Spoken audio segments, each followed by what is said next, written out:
जय माता दी, सबको प्रणाम। आज फिर से मैं एक छोटा सा मैसेज लेके आई हूँ सबके लिए कि ज़िंदगी में हम सबको खुश नहीं रख सकते हैं। आज मैं छोटा सा एक स्टोरी लेके आई हूँ, शायद इससे आपको कुछ सीख मिले, कोई मोटिवेट हो सकते हैं। एक पिता और बेटा एक दिन एक गधे को लेकर मार्केट में जा रहे थे।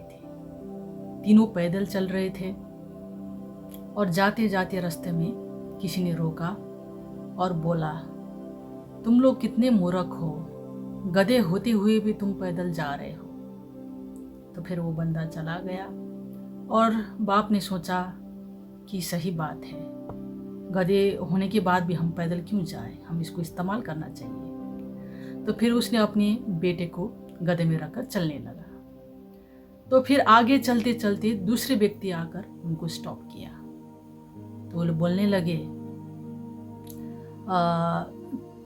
देखो देखो, अपनी बाप होते हुए, बूढ़े बाप को होते हुए भी ये आलसी बच्चा कैसे गधे में चलकर जा रहा है, ऐसा बोला। फिर वो पिता को सोच में आया कि ये तो सही बात है। तो फिर उसने बच्चे को उतारा और फिर खुद चढ़कर चलने लगे। चलते चलते फिर तीसरा व्यक्ति आया। तीसरा व्यक्ति ने बोला, देखे देखो कितना मूर्ख पिता है, इतनी छोटी बच्चे को पैदल चलाकर खुद मज़े कर रहा है गधे में चलकर। तो फिर पिता को लगा कि ये भी सही बात है। तो फिर अपने बच्चे को उठाकर गधे में रखा और दोनों गधे में चलने लगे। चलते चलते फिर और व्यक्ति आया और व्यक्ति ने बोला, देखो देखो कितनी बहरम कर रहा है, कितनी गधा को इतना लोड दे रहा है, इतना भारीपन करके गधा को बोझ बना रहा है दोनों बैठकर, कितनी बेरहमी इंसान है, ऐसा करके बोल के चला गया।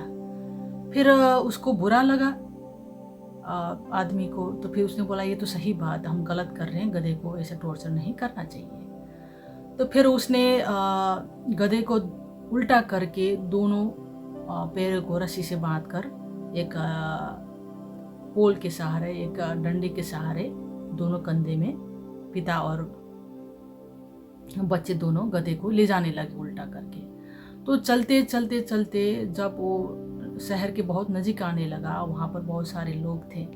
तो सब लोग उस पर जोर जोर के हंसने लगे, इतने हंसने लगे कि वो जो उल्टा लटका रहा है, तब पागलपन कर रहा है, ऐसा करके हंसने लगे। तो वो गधा डर के मारे उसका पैर उसको धक्का मारने लगा और फिर वो फिसल के पानी में गिर गया। तो बाद में उसको रियलाइज़ हुआ कि हम दुनिया की जो सुनते हैं वो हम सब लोग को खुश नहीं कर सकते हैं। आज ये एक लोग ये कहेंगे, दूसरा दिन दूसरे लोग कुछ कहेंगे, तीसरा लोग आकर कुछ कहेंगे, हम किस किस का सुनेंगे। जब उसको एहसास हो जाता है कि मैंने गलती कर दिया, कि मैं सबकी बातों में आ गया। क्योंकि जीवन में खुद का डिसीजन होना बहुत ज़रूरी है। आपकी सबकी सुनो, लेकिन अपनी बुद्धि का भी प्रयोग करना चाहिए। आज लोग के ज़माने में हम सब लोग की एक दूसरे की कॉपी करते हैं। जो दूसरा करते हम भी वही करने की कोशिश करते हैं। जो दूसरा बोलते हम तुरंत उस पर प्रभावित हो जाते हैं और वही फॉलो करने लगते हैं। अपनी विचार क्या है, अपना मन क्या कहता है, अपनी आत्मा क्या कहता है, आपकी पैशन क्या है, आप करना क्या चाहते हैं, उस पर हम ध्यान नहीं देते हैं। तो क्या है ना, हम जो वास्तविक हमारा स्वरूप है, हमारा ओरिजिनल जो आत्मा है, वो हम पहचानने में यही कारण से हम देरी हो जाते हैं। अंदर से हम एक आत्मा है, बाहर हमारा जो मन भटकता है, दूसरे की बातों में आकर सबको खुश करने की सोचते हैं कि इसको खुश किया जाए तो हमारे लिए अच्छा होगा, हमारा फ़ायदा होगा। लेकिन अपने बारे में क्या, अपनी खुशी का क्या? कभी आपने एक मिनट भी शांत में बैठकर सोचा है कि मेरी आत्मा को मैं कैसे खुश रख सकता हूँ? क्योंकि हम सारा ये जो भीड़भाड़ की दुनिया है, सबको खुश करने के लिए भागते रहते। अपनी पति पत्नी को, अपने बच्चे को, माँ बाप को, पड़ोसियों को, अपने क्लाइंट्स को, अपनी जो भी सराउंडिंग में लोग हैं, सबको खुश करते करते अंत में हम खुद दुखी हो जाते हैं।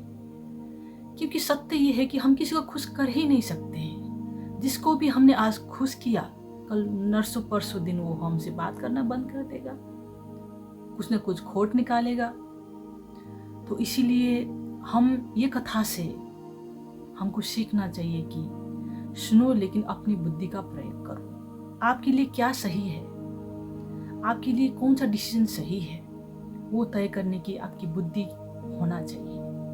अगर नहीं है तो आपको जो भी लोग कहते हैं उस पर इतना ध्यान नहीं देना चाहिए। क्योंकि आज आप किसी से राय मांगते हैं और वो आपको राय देते हैं, फिर कल तीसरा व्यक्ति आएगा कि नहीं वो तो गलत है, वो तो बेकार का आइडिया है, फिर तीसरा आपको कि ये इसमें फॉलो करो तुम, फिर चौथा व्यक्ति आएगा, फिर वो बोलेगा तुम इसमें फॉलो करो, तुम्हारे लिए ये अच्छा है, तो पांचवा व्यक्ति आएगा, वो बोलेगा तुम्हारे लिए ये अच्छा है।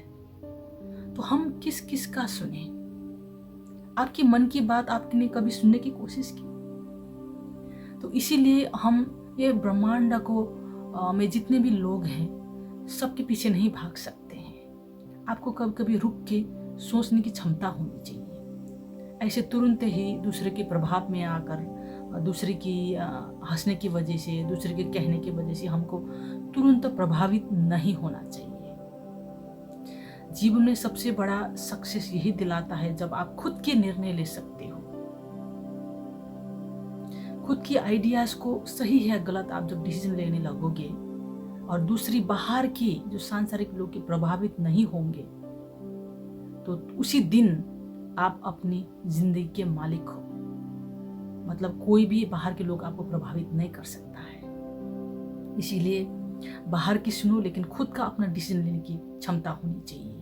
अगर नहीं है तो दिन में एक बार आप मौन करके बैठना सीखिए, साइलेंट में बैठना सीखिए, ध्यान करिए मेडिटेशन के लिए। उसी से आपको ब्रह्मांड से सारा आपका आंसर्स, सारा उत्तर आपको मिलने लगेगा। इसीलिए भागम भागी नहीं करना है, क्योंकि दुनिया तो भागते रहते हैं, तो हम उसके पीछे भागने लगेंगे तो वो किस चीज़ पे भाग रहे हैं? क्या वो हमको सूट होता है?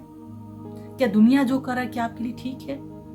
आप अपने लिए क्या ठीक है वो पहले डिसीजन लेना शुरू कर दीजिए, तो आपका ज़िंदगी में बहुत सुधार आएगी। तो आज का विशेष मोटिवेशन ये है सबके लिए। आपको कैसा लगा जानकारी दें, और ज़िंदगी में हमेशा अपनी बातों को सुनने की कोशिश करें। आज के लिए इतना ही। सुनने के लिए बहुत धन्यवाद। जय माता।